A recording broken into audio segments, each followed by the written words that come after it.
रूपा क्या जिंदगी अकेले काटल जाई का करी जे अब हमरा से भी बर्दाश्त नहीं के और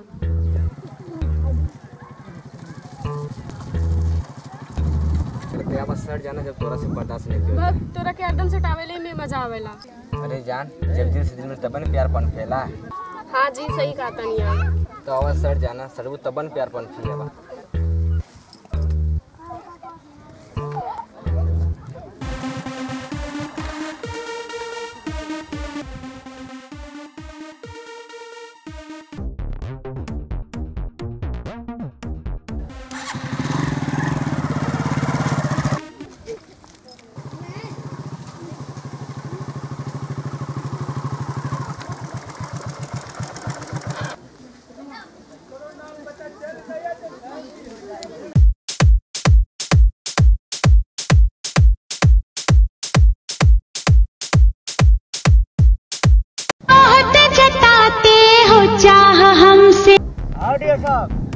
हेलो हाँ कुलानी कहाँ आवा सर रे कुलानी।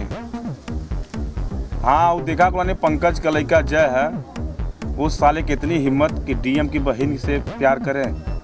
अरे डीएम साहब आप घबराइए मत, उस साले को मैं 1.5 दिन से देख रहा था लेकिन आपको बता रहा था लेकिन आपको विश्वास नहीं हो रहा था। ठीक है अभी मैं पहुंच रहा हूँ, उस साले से मुलाकात कर रहा हूँ। ओके कुलानी इतना मौत मारा इतना मार मारा कुलानी कि वो बच न पावे। ठीक है उसका काम आज काम तमाम कर दूंगा मैं। हाँ वो दोबारा बच न पावे। ठीक है डीएम साहब जा रहा हूँ। ठीक।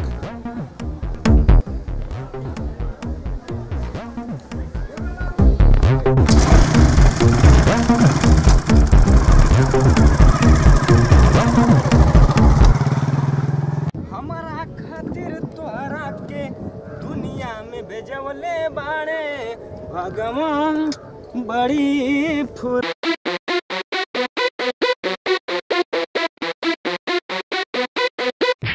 अरे तोरा के ठीक से चड्डी पहने के ढंग नहीं थे आता चले है डीएम के बहन से इश्क लड़ावा। सुधर जो आ नहीं थे तना ऐसे काटब रे तो के तोर बोटी तोर दादा गिनना पहिया। अच्छा तोने डीएम के भेजल कुत्ता आवास है तोने एक का बहुत खराब बा ऑर्डर पहुंचे देरी ना भौंका शुरू कर देला सा।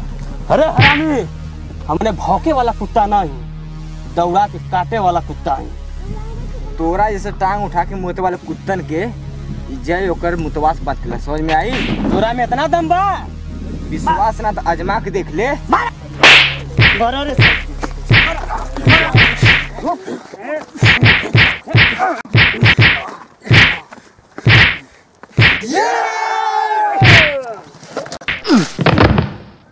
भैया एकर मोहब्बत का बुखार खत्म हो गल। चला अब चले जाए यहाँ से।